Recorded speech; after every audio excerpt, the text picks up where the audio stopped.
Welcome back to another edition of The Next Woman Up. This is the fifth episode of the Winsidr podcast. I'm Michael Waterloo. I'm joined by Melissa Treebwasser.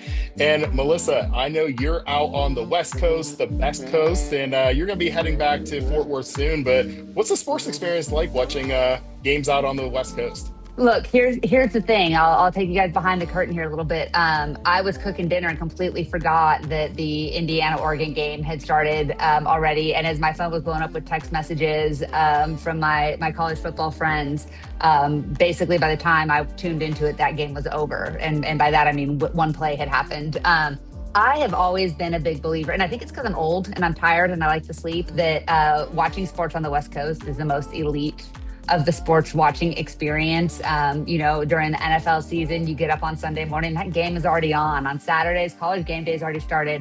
There was college basketball at like 10 a.m. this morning. Oh, It's a delightful way when you like to go to bed by 9:30, 10 o'clock. It is a delightful way to consume sports ball games. So yeah, I'm a big fan, big believer. And the weather's beautiful today. I'm heading back to Texas tomorrow as we record this on a Saturday. But I will be sad to leave the sunny California skies for sure. and yes, you're going to be heading back to Texas. There's a couple of big games we're going to be looking out for. We're going to see Arizona State versus TCU. There's going to be LSU versus Texas. Again, we're recording this on Saturday, so we're going to miss those, but it is what it is. And yeah, you talked about that Oregon game. I was not too big of a fan of that as a resident Oregon Ducks fan. For football, I watched every single snap, but that's okay because my Oregon Ducks defeated USC earlier this week in the sport that matters, in the sports we care about, women's basketball. And Melissa, I'm really excited for today's episode because we have a fantastic guest that Yeah. we chatted with. Do you want to tell us a little bit about who we spoke to and what to expect? Yeah, so I put Maggie Doogan at the end of my first round on our initial big board about 2 months ago, just kind of based on what I'd seen towards the end of last year and what she had done to elevate just the stature of that Richmond program. And she's been somebody that I was from the minute we started talking about doing this podcast. I was like, Maggie is on my list of people I want to talk to, and she did not disappoint. Just great interview, awesome personality, has a great story. Her mom was a really, really elite high school and college basketball player, and is an elite high school coach and coached at the collegiate level as well. So it was really fun to talk to her. Super enjoyed our time with her. I know you did as well. I think we both came away even bigger fans of her in that program. So Richmond's got a little work to do this season, but I think they're probably the favorites still at this point to win that A10 title and make a run in March Madness. And I can tell you this much: if Richmond ends up in the tournament, I would love to see them in Fort Worth. I just would not love to see them matched up with my Horned Frogs for a second time this season. Yeah, she was a fantastic interview. We really enjoyed speaking with her, and because of that interview, we're going to keep this episode a little bit shorter than usual this week, Melissa. I know we've been going a little over an hour. That's more than we've wanted to go the past few weeks, so we're going to keep it a little short. It's a Saturday night. There's a big game basketball Sunday, which you guys already know the outcome of. But before we get to a few special things we have planned this episode, Melissa, let's take a quick whip around of the week that was, and I want to ask you what's something that really stood out to you over the past week of basketball since we last spoke. I think that we have seen just the depth and the fierceness of the SEC so far this season. Lots of quote unquote upsets. We've seen LSU struggle. We've seen a couple of really good teams get pushed. Kentucky lost at Alabama when they were in the top 10, and we've seen so much fluctuation in that top 10. But it looks like the SEC might be the best team in college basketball this year on the women's side. But all that being said, Texas just continues to look like an absolute wagon. And I know that there's a lot of debate right now between UConn and Texas, which team deserves number one. And it doesn't matter. It's January. It's way too early to care. And it's not going to matter because barring something unforeseen, they're both going to be one seeds in the tournament. But to me, I just don't know that there's a team in the country that has been tested more than Texas has and has come out on top of that test just time and time again. What they did to Auburn earlier this week. Auburn's a program that's struggling a little bit, but just to absolutely put their clamps on them on the defensive end and then almost top 100 points on the offensive end, with not even needing, massive games from Harmon, Booker, Jordan Lee. Kyla Oldacre led the team in scoring on that one home with 23. So I think that what you've got to give a ton of credit to Vic and what he's done. Just the way that that team of super elite athletes has bought into playing a style of basketball that nobody's playing in AAU and not a lot of teams are playing at the high school level. That just is really impressive. And I continue, UConn is awesome. They're great. They are super talented. I continue to think that Texas is the favorite this year for the national championship. Echo that 100%. They are a blast to watch. And by the way, we spoke to one of those players, Jordan Lee, a few weeks ago. So if you haven't yet, go back in the archives and go ahead and pull that up. Melissa, I could sit here and talk about Oregon beating USC, but I want to try to get off the Ducks. They're not even ranked top 25. So it wouldn't be fair for me to do that, though, if they You're and always, we are each always allowed. This is our podcast. We can each get, I think we should each be allotted 60 seconds to talk about our teams every episode. I think it's totally a legitimate thing. That's fair, damn it. And a couple weeks ago, I made the proclamation that Oregon was going to beat Stanford that Sunday, and they didn't, and they lost. But guess what? The game against Michigan State, when you are listening to this, already happened, and I'm just going to say that they won again. So that's two top Sure. 25 wins for them in 1 week. They're probably going to lose. Okay, but that is not the top win for me. The top story for me. I could go with LSU getting their first SEC victory in Georgia, but instead, I'm going to go with Iowa State losing back-to-back games. This Mm, time to Cincinnati yeah. Bearcats. A little far off from the Baylor Bears. There's a little Bears within the name, but I don't think that has much to do with it. But they defeated Iowa by 8 points, 71-63. Iowa State, mind you, not Iowa. Audie Crooks held to only 23 points once Yeah. again. And outside of that, I'm kind of worried about the secondary scoring for them. Jada Williams had 13 points, but besides that, not much on their end. But shout out to Cincinnati senior Maya Perry putting together 26 points, her second most of the season after her opening day 31-point performance against Lehigh. So Cincinnati isn't going anywhere. They end up losing by 11 points their last game to Texas Tech. But Iowa State losing back-to-back games is something that I really just did not see happening. Baylor, totally understand. We know it runs through Waco, but that they played West Virginia by the time everybody hears this. And after that, they get Colorado, Oklahoma State, Cincinnati again, Arizona, Texas Tech. So we're going to really see what this Iowa State team is made of. That game that's happening on Sunday that already happened against West Virginia is a must-win game for them, I really think, Yeah. just to kind of get that back. And they really just need to adjust. But do you have any concerns around Iowa State losing to Cincinnati after losing to Baylor? Yeah, and to kind of give the listeners a little peek into the future, we had a chance to talk to Talia Scott, and you'll be hearing from her on a future episode here. And she really talked about the game plan, Nikki Collins' defensive game plan for Iowa State. And I think she really kind of gave us the formula for what teams are doing to limit the Cyclones. Audie's going to get hers. It's going to be nearly impossible to hold her under 20 points, it feels like this season. And 23 seems like, you're going to say Cincinnati did a hell of a job.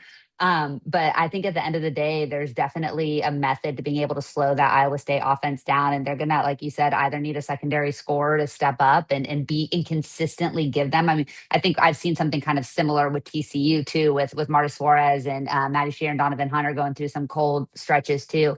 You have in this league in the Big 12, which is a really great top to bottom basketball league, you've got to have consistent options on offense. And I would say it's not a great defensive team. They're certainly a capable one, but you can exploit Audie defensively. And that's what one of the things Celia Scott talked about when they went for the final play of that game to get the win is people know she's going to play drop coverage. And I think that hurts them in these late game situations and close games. So props to Cincinnati. I think I would also be remiss if we're going to talk about the Big 12 to not give a huge shout out to Texas Tech and what they've been doing so far this season. They turned around and beat that Cincinnati team 5-0 in the Big 12, 18-0 overall this season. They're one of our last undefeated teams to ending, and they haven't even gotten their 7-footer really into the lineup, into the groove yet. So it's pretty impressive what the Red Raiders have done, and there's gonna be some fun matchups coming down the pipeline with those two teams too. So I think Iowa State is still going to be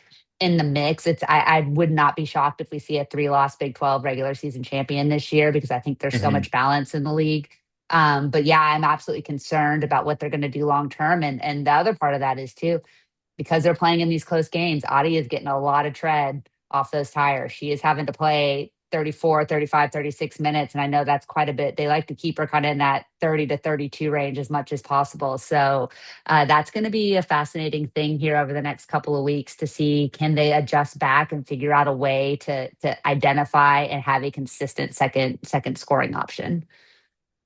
1,000%. They could use somebody like the aforementioned Talia Scott, like you said. And thank you for teasing that because next week, yes, we did speak to Talia Scott after her game winning bucket against the aforementioned Iowa State. It was a wonderful conversation. Was a big fan of Talia She's going in, great. even bigger fan coming out. Yeah. And yeah, we have a lot of good guests lined up here on the next Woman Up. We said already Maggie Doogan today. We have Talia Scott coming up next week. And after that, Shay Chesky, who is a senior who is just balling out for the Hmm. Indiana Hoosiers. So please make sure to go on to wherever you find podcasts, Spotify, Apple, YouTube, any other that I don't know about, and go ahead and like, listen, share, and subscribe. But Melissa, we have a fun show. In just a second, we're going to do a little trivia game. I Okay. texted you, break the fourth wall, and I said, hey, what if we do a little trivia? I'm going to put you in the hot seat and just, it's easier asking the questions than answering them. So I found a few fun ones that we're going to do before we throw it over to Maggie. But before we do, you mentioned our big board, and that's something we are going to be updating. You can find on winsidr.com. That's going to be coming in the coming weeks. But I want us each to look at one team and or player that is really kind of climbing the ranks for us, whether that's on our big board or somebody we're noticing, or you mentioned Texas Tech, it could be them, somebody that's just really, really surprising us. Do you want to kick things off, or do you want me to go ahead and go Yeah. with it? Yeah, I'm gonna talk about a team right now because I think Duke, and the ACC is a program we all kind of wrote off early. They had a couple of disappointing and surprising losses. They didn't look like quite the dominant team that I think they were expected to be going into the season. But they've certainly found their footing here over the last couple of weeks. I mean, I think we recorded an episode 2 weeks ago and maybe mentioned Duke as a bubble team at that. Like they were the first four out and some of the bracketology.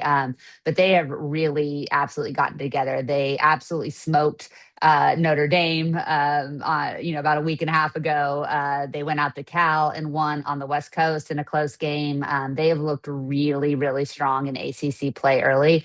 They're going to have some difficult games ahead of them for sure, and it's not going to be easy. But they have really started they had to make some adjustments. They had to figure out how to play together, and this group seems like they're finally kind of getting in a role, and they look a lot more confident, a lot more comfortable now that they're in conference play. And every coach will tell you you don't want to be playing your best basketball in January, you want to be playing it in March, and they certainly look like they're on track to get back into a potential top 16 or certainly top 25 by the time the season ends. That's a great call. Kara Lawson's really, really righted the ship there. I think it's been 7 wins in a row for them at Duke. And out of those seven, there's only been one that has been by fewer than 14 points. Yeah. There was a 4 point win against California. Besides that, they have just been dominating teams. They have, like you said, some tough matchups coming up. They have Louisville, NC State, North Carolina are going to be tough games. And, ACC ball is ACC ball. Somebody's going to come out and surprise as always. But yeah, they went from potential bubble team to, hey, they look like they are showing signs of that Duke team that they were last year. Yeah. For me, I'm going to highlight a player on a team that's been also kind of, playing their ball, looking like the team that they were last year. Somebody who's climbing my personal draft ranks, and that is Gabriella Hawkes at Mm, UCLA. Lauren Betts kind of started off slow, but she's really been finding her stride. We see Gianna Neekins is getting first round hype. She's somebody I had fifth overall on my big board. Hawkes is right there too. And the reason she wasn't there for the longest time for me is just I didn't trust the 3 point shot. You know me, mm, I love 3 point shooters. I love people who are going to play defense. But the thing about Hawkes is she is attempting more threes this year. She's attempting nearly four per game, and she's shooting 49.1% from mm. behind the stripe, behind the arc. And last year, she was at 34.8%. The year before, 25.9%. So she's continuing just to be able to show that ability to kind of be a three-level scorer. She's averaging career high 14.1 points per game on a team that may have five first-round picks, and if not, Yeah. at least five paid people picked within the top 20. So it's not like she's just the only person on her team, then they're just forcing it to her. No, she's averaging still fewer than 10 field goal attempts per game, and she's just really, really efficient, and especially behind the line is something that I'd like to see. And right now, again, we're going to be updating our big board, but I think I have a first round grade on Hawkes. She's around, if I had to guess right now, around 14, 15 for me. So she's right at the back end, if not climbing a little bit higher. Doesn't she kind of give you Sonia Citron senior year, like as a comp, right? Like Sonia got so buried playing with Hannah Hidalgo and Olivia Miles that she didn't necessarily put up giant numbers, but that team was at its best when the ball was running through her too. When she was involved, scrappy defender, great glue player, super unselfish, good passer.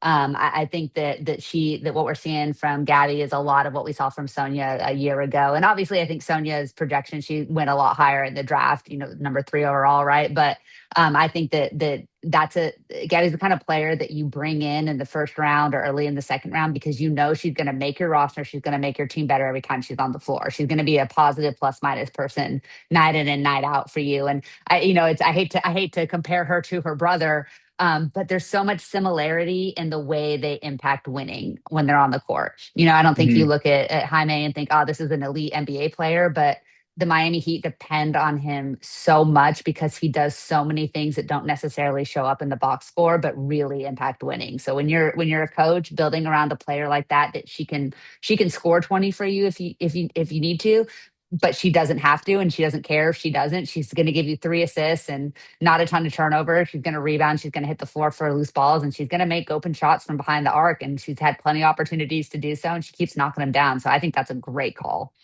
Yeah, yeah, she's going to be climbing. I can't wait to see where she lands on our big boards, and that's something we're going to continue to update as we go along. And we're going to keep this program here moving. Melissa, you ready for some trivia time before we I get to don't our know. interview with I'm a Maggie little bit Doogan? nervous, Michael. I'm afraid people are going to think I don't know my stuff if I do badly here, but I'm going to give it my best shot. And I will say, like, I found a couple of very fun ones that I didn't throw in here, but I'm going to read them off the top real quick.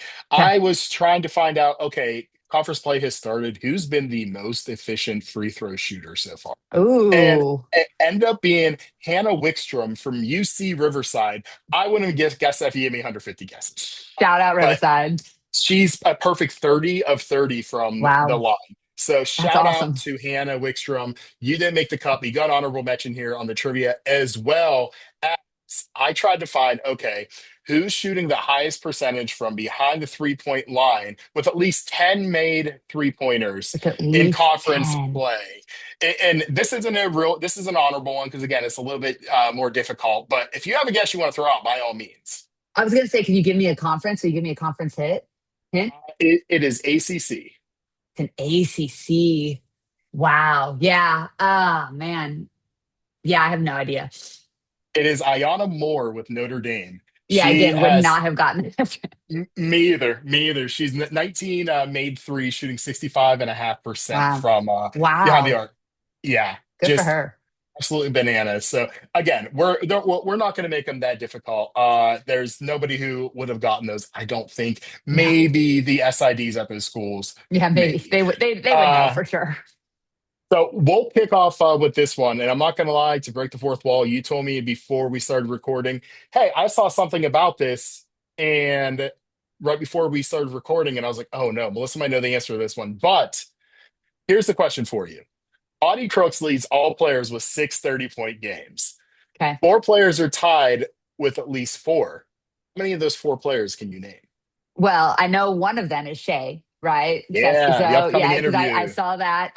Which again, I'm really sad I slept through this morning. But it was 5 a.m. my time, so It we're was. gonna It give me a was. break. We're gonna give you a break on that one. And I cannot remember who the other two were. Will you give me conferences for both of them? Well, there's actually 3 others. Oh, three others. Okay. Yeah. So we have 2 SECs and 1 ACC. Two SECs and one A. I'm gonna say Hannah Hidalgo. Ding, ding, ding. Great call. And then so that's our ACC, and then you said two SEC, right? 2 SECs. Yep. Man, give me shoot. Do you want a hint? Yeah, I want to hint. I want to hint. Both are sophomores. Both are sophomores. Is Michaela Blake's one of them? She is. Michaela Blake Okay, is one Michaela of them for Blake's. Vanderbilt. Yes. And then the other one, oh, I remember seeing her name, and I remember I'd seen something about her earlier. The kid from Florida, maybe. Is it Liv? She does. Is it Liv She does play for McGill? Florida. It is. It Okay, is Liv McGill. okay. Look at you. You got it. You got it. Well, I'm going to be honest. I had to go and like Google a Florida roster there. I would not have gotten that. I had to see the name recognition. So there's a little bit of cheating going on, but like acceptable cheating, I think. Absolutely. That's just assistance. That's all that Yeah, is. assistance. Yeah. All right. For our next trivia question here. Last year in the WNBA, you'll see why I'm referencing that in a second. Okay. The Minnesota Lynx were the high scoring team, averaging 86.1 points per game. As of this recording, there are 12 teams in Division One who are averaging more points per game than Minnesota Lynx did last year. How many Oof. of those 12 do you think you could name? I'm going to guarantee you Texas is one of them. This is one of them, yes. Yeah, Oklahoma State, I think, is one of them because they talked about that when TCU and Oklahoma State played, how they're one of the highest scoring teams. Yep, UConn two is for two, probably on there. I'm going to guess, three for right? three. Is UCLA? UCLA is on there. Yes, they are. Okay, okay. So Just we've got barely, but they are. UConn, Texas, Oklahoma State, UCLA. Um, I'm tempted to go. Oh, South Carolina, right? South Carolina's got to be. South Carolina's on there. Yes, they are Okay. the fourth highest scoring team this year. Okay, I'm back and forth on LSU because they've had some losses, but I feel like they were such a high scoring team in the preseason that they might could still make that list. Is that a guess? Yeah, I'll guess it. They are on it. They are the number one team. They're the number one scoring team this year. LSU is. LSU is still number one. Okay, that They that are still surprises number one me. as of this Um, recording. Yes. okay, Notre Dame, Let me get back to my notes here because I shifted over to the other thing. Notre Dame is not on not on there. the list. Okay. No. Oh, what about Michigan? I feel like they put up some big. Michigan is Michigan another one. Okay. is on there. Yep. So you have the number two team, 8, 9, 10, and 12 left. Okay, 8, 9, 10, and 12. 8, 9, 10, Um, 12, and number two. I don't think TCU is out there because of the last two games. I think they were on that list, but they think they've fallen out. Um, oh, I might need a hint. All right. You have a SEC team, an ACC team, two Big 12s, and a Big 10. Two Big 12s. I mean, I feel like I should guess Texas Tech because I know that they're winning games. Okay, not Texas Tech. Nope. Maryland? Maryland is not on there. Did you say Big Ten and I or not? Or I just invent Big That Ten in my head? no, there is. There's one Big 10. Oh yeah, Maryland is on there. I'm sorry. That is totally on me. Yes, they are there. They Okay. are there. They are there. Okay. I think that might be where my ability to name teams ends.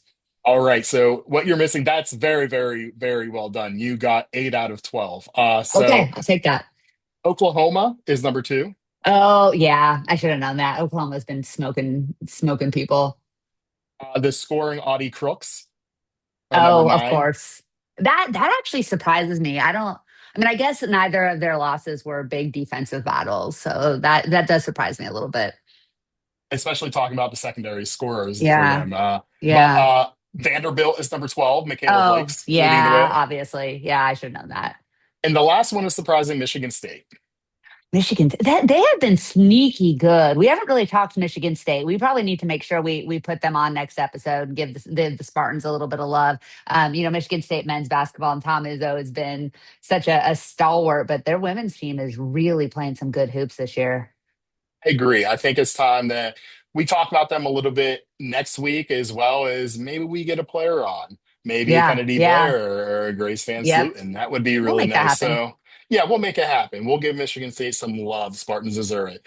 Okay, I have three more here for you. We'll try to keep them Okay. quick. Which school has the highest scoring duo in conference play? Oh, the highest scoring duo in conference play. Um, I really want to. I mean, is it Texas? It is not Texas. It's not Texas. I would say it's got to be an SEC school, right? Is it an SEC? No, it's not an SEC school. Give me a It is conference. not. If I tell you the conference, you're going to get it right Oh, it's away. going to give So me that's kind away. of a guess. Yeah. Okay. It is. Oh, go ahead. Is it a Power Four conference? It is. It is not. It is not a Power Four conference. Um, is it Richmond? It is not Richmond. I like what you're thinking. It is a Big East school. Oh, it's UConn. I mean, Exactly. geez, duh. Okay, Yeah. duh. That's It- stupid. Okay. it's Just Easy giving it. Fudd Yep. and Sarah Strong. Yeah, Yes. Yes. that's Yes. obvious. Duh. Okay, my bad. Yeah. I'll eat That's why I that was one. like. That's why I was like. As soon as I give a conference, you're gonna know who it is. I Yep. promise. All right. We have two more here. One team has 7 players averaging double figures. Which team is it? 7 players averaging double figures.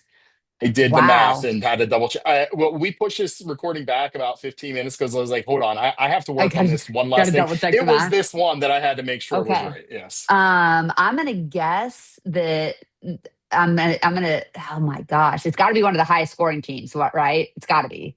Yep. If you Is remember it that LSU? list, Is it LSU? it is not. They have, I believe, 6 players averaging double figures. Okay. Is it an SEC team? It is not. No. Is it a Big 12 team? It is. So then it's gotta be God, 7 players in the Big 12. I don't think it's Iowa State. I'm gonna It say not. It's not Iowa State. So it's not Oklahoma State. Is it Oklahoma State? it is Oklahoma State. It is. Wow, The man, go highest is Pokes! averaging 14.9, and the one averaging the fewest out of those is 10.1 points. Wow, go One of every Pokes! single class is averaging double figures. That's And wild. my other clue is going to be that they just lost to your favorite Yeah, team. to So TCU. Hey, yes, like I'm gonna tell you too. We're gonna get Staley Hurd on the podcast because I'm just the biggest Staley Hurd fan in the entire world. I love the way she plays ball. So we'll get Staley Hurd. I'm gonna make that happen too. I love that. I love that. And the last one for you before we toss to our interview with Maggie Doogan. There is one player who averages at least 14 points, 8 rebounds, and 5 assists in the NCAA. Who is it? One player, 14 points, 8 rebounds, and 5 assists. Man, these are good questions. I'm Thank definitely you. gonna Thank need a you. hit. Yeah, I'm definitely gonna need a hint. Well, our hint is that we are going to be speaking to this player in just a minute or two. Maggie, our It is girl, Maggie Doogan. perfect. She's the only player averaging at least 14 points, 8 assists, and 8 rebounds and 5 assists. She's averaging 22.8. So there's a huge gap. The next closest player has 13 points, eight rebounds, and 5 assists. But Maggie is one of one right now. So we talk That's about Maggie is 1-on-1, and we kind of went 2-on-1 with Maggie. She talked about all things Richmond, all things growing up, all things basketball, a fantastic person. So yeah, let's toss it over to Maggie.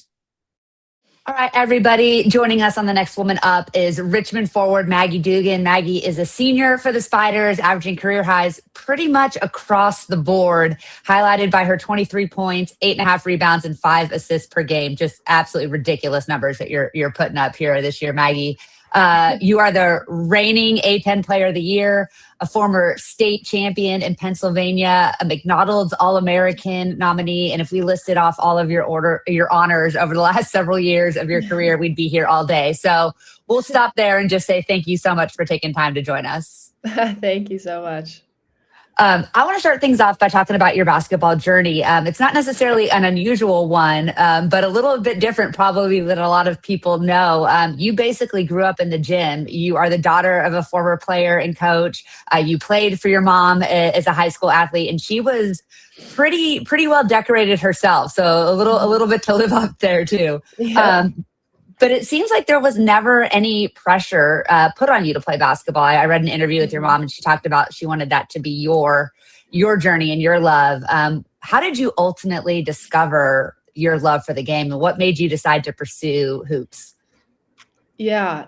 Like you said, it was definitely something introduced to me at a very young age. My mom being a college coach at LaSalle University, which is like a half hour from my house. So it was an easy drive when I was, 3, 4, 5 years old. And I just loved being around her team. I loved taking the buses for road trips. I loved being the water girl behind their benches and just being in their locker room and just hanging out with that team, they still come to like my house. It's like my mom will still go out to dinner with them now. So like that kind of community and just like friendliness that the girls offered just made me like want to be in the gym all the time. And I know kind of saying that like as a 5-year-old is kind of crazy, but it was just something that I love to be around. And then kind of as I grew up and was kind of growing into my body, like you said, my mom never really put any pressure on me to play basketball. Neither my parents did, my mom or my dad, because they were both, pretty good athletes themselves. So they kind of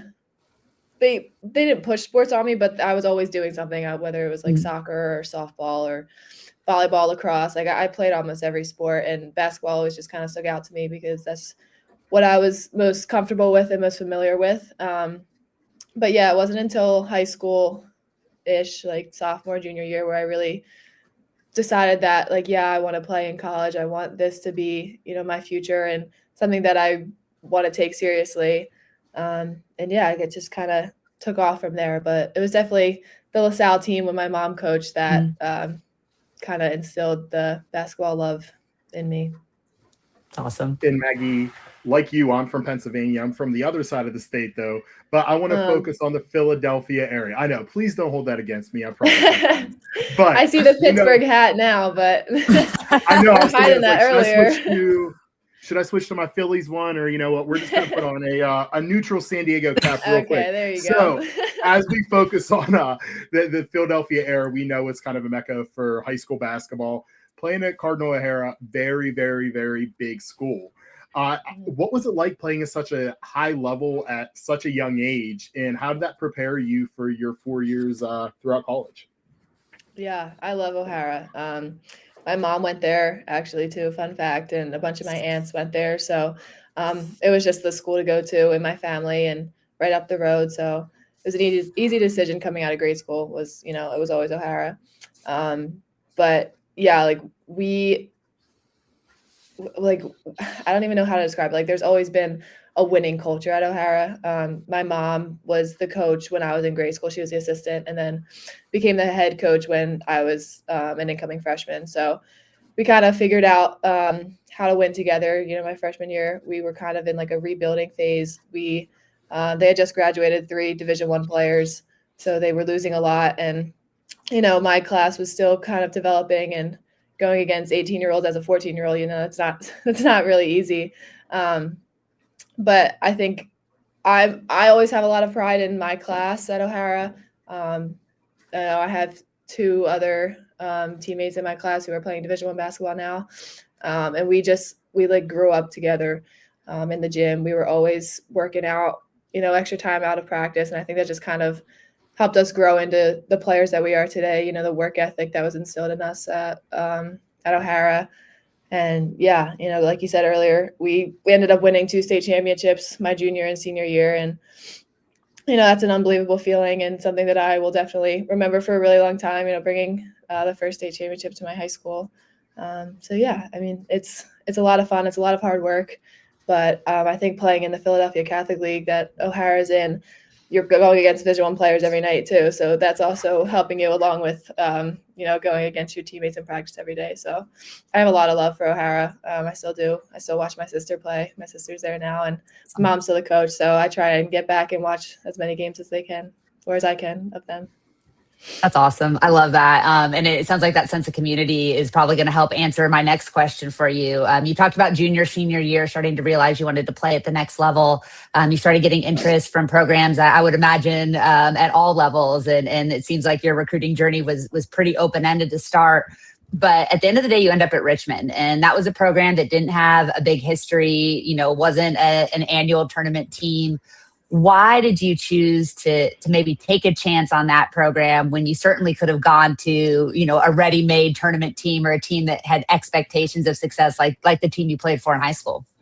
Yeah. Richmond was really interesting for me because I've never really been here. Like I've never been to Richmond. I went once when I was really young. My mom was inducted into the A10 Legends. Something she was inducted into something, and she's just casually super baller, right? She's the best. Hall of Famer in Philly too, right? High school Hall of Famer. Yeah, insane. Yeah, she's crazy. But yeah, I was down here. But that was really the only time that I'd ever been to Richmond or really the area down south. So my sophomore year, my dad and I went on like a little college tour. We went and saw a couple of schools down here in DC, and I walked around campus and I was like, this is really nice. Like I never really knew that this school was so nice. And the coaches were talking to me at that point. But as my recruiting process like continued and it was getting, into crunch time of like, hey, you got to make a decision. I feel like a lot of coaches either put pressure on me to decide or were just trying to like guilt me into making a decision almost. But Coach Russell like really honored the time that I took to make my decision, and he never forced anything on me. He wanted me to be happy wherever I was. And, obviously he made it known that he thinks I would be happy at Richmond, but he would support anything that I decided. And that really kind of stuck out to me from every other school. Aside from Richmond's like great academics, I wanted a high academic school. And yeah, when I came on my visit and I met with the girls, they were all super, super nice. I could tell the ones that I would play with, like definitely had a high IQ and they wanted to be good. They wanted to bring in the pieces to, get to an A10 championship. And that's something that he really wanted to, and something that he pushed for when I was in high school of like, hey, yeah, like you would be a really big piece for us to, make it to the tournament. And, as a kid, you're growing up and you're watching March Madness and you're like, I want to play there. I want to be in the tournament. So obviously with that kind of being in the back of my mind, I was like there, it's a no-brainer. Richmond checks all my boxes. It's in the A10, so I would get to go home and play at St. Joe's and at LaSalle, which would be right in front of my family, my friends. It's only like a 4.5 hour drive from home, so if I wanted a long weekend, I could go home. And it really it was a no-brainer for me once I actually looked at all the aspects. And Melissa kind of went over your numbers that you're putting up this season, just incredible. And what we see now in an interesting era of the game where when players like you are putting up those numbers, it feels like you have to leave mid-majors for bigger programs. Mm-hmm. What caused you over the past 4 years just to stay at Richmond? Was it kind of that initial visit and seeing the way that Coach Russell treated you, being in the A10, being close to home? Like, was there any thought of like, hey, maybe I do need to go somewhere else? Yeah, not so much after my first 2 seasons, but definitely after last year on the March Madness run, just with how popular the transfer portal is. Obviously that was something that outside people were telling me, oh, like you're gonna test the waters, you're gonna try and go to the Power 4, or you're gonna try and make money somewhere else. I'll never forget, like when I came back from Los Angeles, like right away, Coach pulled me aside and he was like, look, like I don't want you to, hear anything else from anybody else, but I want you here. And I want to coach you for your senior year. Like, obviously, whatever you decide, I'm going to support and I'm going to help you with whatever. But I just wanted to make that clear right away that, like, I want to be your coach for all 4 years.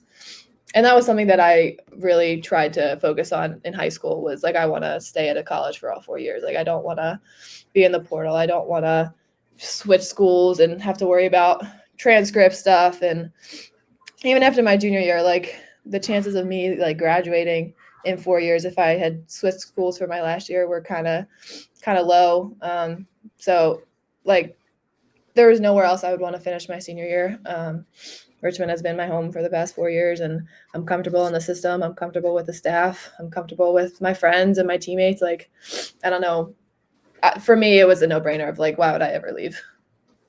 Yeah, I have to say, as a high school teacher, it's so refreshing. And someone who covers college football too, it's so refreshing to hear you bring in the academic aspect of that. I feel like it's gotten so lost. But yeah, I mean, at the end of the day, you mentioned Richmond's great academics and wanting to have a degree and get an opportunity to learn and play really high level basketball. That is very, very refreshing to hear. And you have played high-level basketball at Richmond. You've been a huge part and really the cornerstone of turning that program that hadn't been to the tournament since 2005 into A10 champions, getting to the tournament, winning the school's first ever NCAA March Madness win. You talked about your dreams to play in there. With the success that you had, especially that last season, and you mentioned, you guys had that tough battle with UCLA. How did you approach your senior year, knowing that now you're not an under the radar player, that you are going to be the focus of every team scouting report going into those games? Yeah. It's definitely a lot of like talking with coach. I feel like me and him have a really good relationship. So over the summer, I made it like a point to try and figure out what he wants from me this coming year, what I can do to be better. And I just took it upon myself to, try and be faster, try and be stronger, try and work on like just like the physical aspects of my body. And then also try and get better at like the little things like the ball handling and the quicker release and like watching a lot of film. Like I love to watch film and see different reads. So I think that kind of helps my IQ in a couple different aspects. But yeah, like it was definitely not lost on me that we were going to be losing a lot of people from last year. Addie Budnick and Katie Hill were two of our starters. They started with me for, the past 3 years of my college career. So I would definitely miss them a lot. But I knew that we had a lot of talented people coming in, a lot of freshmen, a couple grads. So I was going to need to step into a bigger leadership role as well, of just making sure that everybody feels comfortable in our system. Everybody is getting along with everybody. Just trying to bring like a community aspect back to the team and just make sure that everybody feels comfortable. So yeah, I mean, the focus on me is still going to be there, obviously, but I think we have a lot of good aspects, or a lot of like new pieces to the puzzle this year.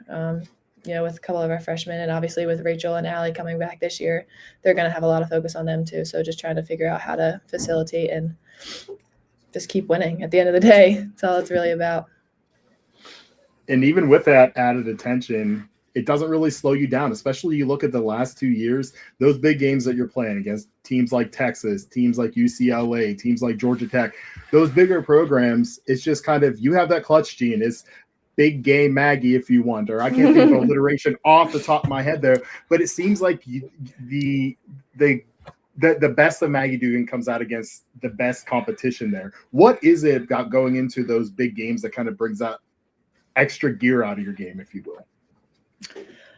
Yeah. I think if you look back at the Georgia Tech and the UCLA games, like the game before that in the A10 tournament was not my best game at all. And I definitely took that to heart. Like that was something, like we wanted a back-to-back tournament championship. And I felt like I kind of did a disservice to the team because I wasn't able to perform to the best of my ability. So that was definitely something that I took a little personal. And I wanted to just prove myself going into the March Madness of like, hey, yeah, we didn't win, but we still got a chance to play in the big dance. So I have to prove myself. But just the big games in general, like being a mid-major and going against the Texas and the Dukes and of the world, like we're not supposed to win those games. Like there's really no point in not going out and trying your hardest and giving it the best you got, because like you're the underdogs, and I like being the underdog. That's kind of how I've been my whole life. Of I was never really like highly recruited out of high school, but like I just wanted to like prove myself every night, and that's what I try to do. Even if we're not going against the big schools, like why not go out and just give it your all? Like it's a game, and at the end of the day, it's just a game. But like, why not? Kind of is my mentality. It is just a game. Yeah. Sorry, go ahead, Michael. Oh no, I love that. And yeah, I did see that. The game before was against St. Joe's, 5 points out there, but people aren't paying attention to that after those performances you put on. I promise you that. Yeah. And you had 23-7 against my TCU Horned Frogs earlier this year too.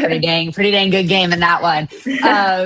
You talk about basketball being just a game, but what's really awesome for female athletes at your level now that wasn't even true maybe 20 years ago is it has a chance to be a career for you, and a career for you right here in the States. And as I know you still have several months left to play and you have a lot of college basketball left in you, but when you start to think about what might be next, what are your professional aspirations? Is playing in the W a goal of yours? And how do you think your game translates to that level?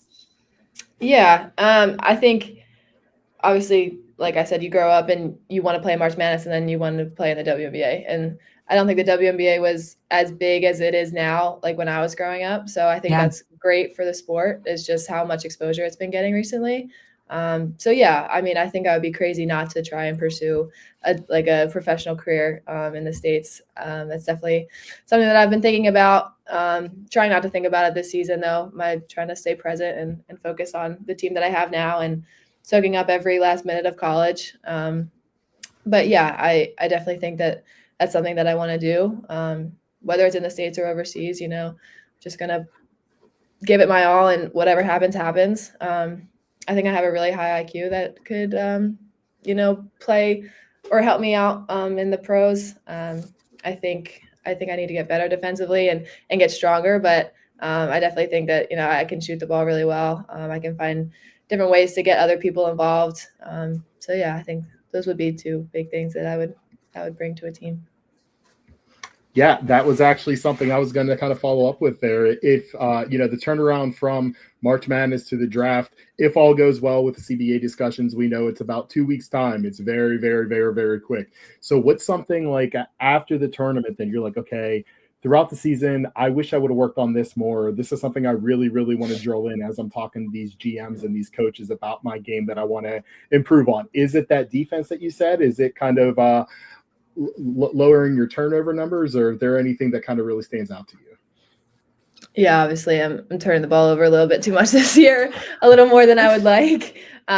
So that's definitely something that I need to work on, is the turnovers. Defensively, I think I could obviously be a little quicker, and the WNBA has an insanely quick guard, so that's something that I'll definitely need to work on. I think I just need to start getting my body right too, of strength, and just being able to battle with some of the professionals. I think that's definitely something that I'm focusing on now. All right. Well, now we're going to focus on doing some quick hitters and get you out of here with some, hopefully a little bit more fun questions. But we're still going to come with the hard stuff too. So, all right, we've talked about Philly basketball, and basketball is basically a religion in that area of the country. And you played Catholic League basketball, which is like the highest level too. But of your many honors, your championships, both individual and team in high school, which one to you is the most meaningful? Ooh. The Catholic League championship my senior year. We won. That's crazy. That's the state championship there, right? It is. Well, that's just something that I grew up watching. I would go to the Palestra and watch all the games, and we kind of took a step closer each year. So my freshman year, we lost in the quarters. My sophomore year, we lost in the semis. My junior year, we lost in the championship. And then my senior year, we finally got the championship. So it was just kind of a build, and it was a special moment with me and my mom because she won a bunch of them when she was in high school. It was in front of a sold-out crowd in the Palestra, which is the University of Penn's gym. And yeah, it was so special. Such a special arena too to watch basketball. If you haven't, please go there and watch. And Maggie, you mentioned earlier, your parents weren't forcing you to play basketball or anything, but you were always doing something, whether it was basketball, soccer, volleyball. If basketball hadn't worked out for you, is volleyball a sport that you would have picked to pursue, or is there something else that you would have kind of no, 100% volleyball. I joke about it all the time. I was like, if I put as much time into volleyball as I did basketball, I would love to play college volleyball. It's so much fun. It's so different from basketball, but there's a lot of similarities, and I loved it when I played. My best friends were all from my volleyball team, so it's definitely something that I would try. Outside hitter? Were you an outside hitter? I was the middle in high school. Middle, okay. Oh, yeah, I'd probably be pretty nasty middle. All right. I'm going to stay in the Philly region because, Philly, everybody that hasn't been there always thinks of cheesesteaks. Are you a cheesesteak person? I'm not a huge cheesesteak person, but I am. I am a cheesesteak person. So if you are to any degree, you probably have a strong opinion on who's got the best cheesesteak. Where are you hitting up when you go home? Oh. Well, I feel like when you think of Philly, Pat's and Gino's is a big one in South Philly, but my parents really like D'Alessandro's, so that's kind of where we go. Is that your favorite too? I was sitting here crossing my fingers please say D'Alessandro's, please say D'Alessandro's. Yes. Yeah, that's my parents' favorite place, so that's where we go. I love that. Okay, so I hope we're still. I've never been to Philly, so I got to put it on the list. Good. I know it's on my bucket list. I'm dying to get out there at some point. You gotta go. I just went to D'Alessandro's in September. It was phenomenal. Love it as always. So good. Yes. It is. And I hope we're still friends after this one here, Maggie, because this is a Very tough question. Are you team Sheets or are you team Wawa? Wawa. No hesitation. I Wow. know. Well, All you day. had me with Alessandro, so we're still on good terms. So Okay. All right. Good. We talked about the history and your mom's kind of legacy, and it's always hard to follow in somebody's shoes, but you've definitely carved out your own legacy and your own basketball bona fides, so to speak. But what's something maybe that she's taught you or from her game that you really think that you've taken into yours and it's helped you become the player that you are today? Oh, that's a good question. I haven't watched her as much as I would like, but one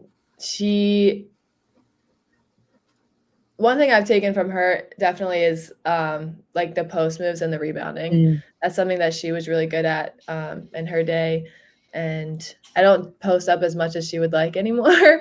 But yeah, I would say like the way I finish around the rim and just like the rebounding is definitely something that she instilled in me at a really Awesome. young age. Yeah. Okay, we just have a few more here for you here, Maggie. And you mentioned earlier that you're a big film watcher.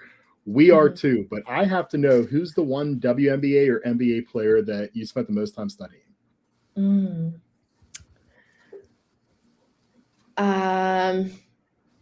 So when I was younger, I really liked watching Elena Delle Donne. She was a big, she was awesome. And my assistant coach actually, Janine, was her assistant coach in college too. So she'll make Elena references sometimes, which I really appreciate. But now I would say I love watching Nafisa Collier. I think she's so versatile, so talented, works really hard. And I also like watching Maddie Siegrist. She was from Villanova. I love Maddie. Yeah. Right down the street from me. And yeah, I know I played pickup with her a couple of times and she's super nice. So yeah, I would say those two. Yeah, Maddie's a great one, and that might answer my next question for you. But I cover the wings down here in DFW as well, and I think there's a lot of similarities between y'all's games. And watching her in an Unrivaled, I'm like, I think Maggie's game translates pretty well that 3-on-3 atmosphere too. On that note, and again, maybe you've already mentioned this, but is there a WNBA player that you think you're modeling your game after, or that you compare favorably to right now? Can I keep my same answers? Absolutely. Can I keep Nafisa and Maddie? Yeah. I think I'm more like Maddie in like the perimeter game, like the perimeter aspects of more like shooting, but I can drive too. And then Nafisa, I think she moves so well without the ball, and I like to think that I also move well, just cutting and trying to find like the open spots and reading the defense. Yeah. And Maddie's an absolute bulldog on the boards, which I think also is something that y'all share that same philosophy too. Thanks. Thank you. I saw a clip of you doing a kind of off-foot shot in the paint, kind of going off your weak foot, pushing up there. I'm like, that has feed written all over this. So that's so funny that you mentioned that, because I can definitely see that similarity. But now this may be the hardest question you've ever received, so I have to ask. Okay. Present day, everybody as they are. You, your mom, and your sister, who's winning a game of horse? Present day. I'm gonna have to take myself. Just confidence. My sister is a really, really good shooter, so she would definitely give me a hard time. My mom, she hasn't shot the ball in a while, so she might take a couple rounds to get the feel back. But listen, once a shooter, always a shooter, though. I get out in the gym with my team. I haven't shot in a year. I'm still hitting buckets on them. It's all I can do anymore at my age. But, once a shooter, always a shooter. Okay, final rapid fire way to finish. We know that the Spiders are a really tight-knit group. You've talked about the team and how important that group is, but we're going to put you on the spot here. All right? So which teammate are you giving the aux to on a road trip? Oh, so I'm not going to count myself. Usually I'm on aux before practice, but I'm going to have to go with either Jada Green. She's in my class and she usually has aux. If I don't have aux, she has like every music taste. I love her music. And then surprisingly, I've just like figured this out, but our freshman Anisha Scott has been on aux the past couple practices, Okay. and she's got some good jams too. So Okay. I got to give it to those two. Yeah. All right. It's good. It's good. Spread it around a little bit. It's important. Yes, exactly. Oh, and also shout out to Coach Ariel. She also gets on aux, and she has Okay. a entire aux. Man, so. you guys got to have a pretty killer Yeah. playlist going, I would imagine, We do. right? You got We some do. good variety. Yeah. And which teammate would you say always has the best snacks? Best snacks? Oh. Yeah. Ooh.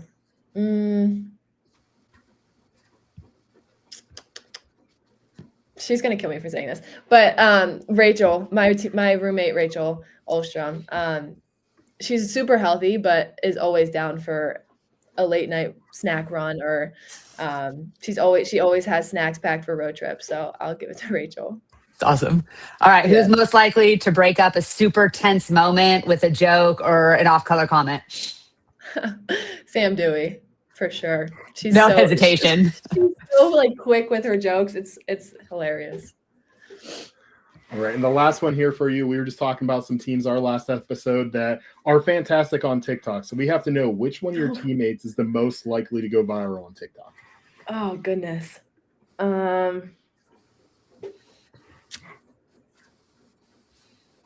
Alicia Newell popped in my head right away just because her and our freshmen are always doing TikTok dances. So I feel like she's the one who posts the most. So I'll give it to her.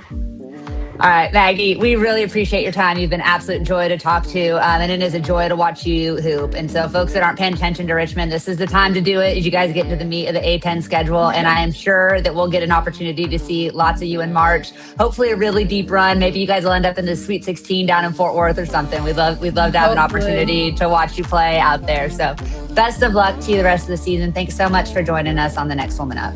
Thank you.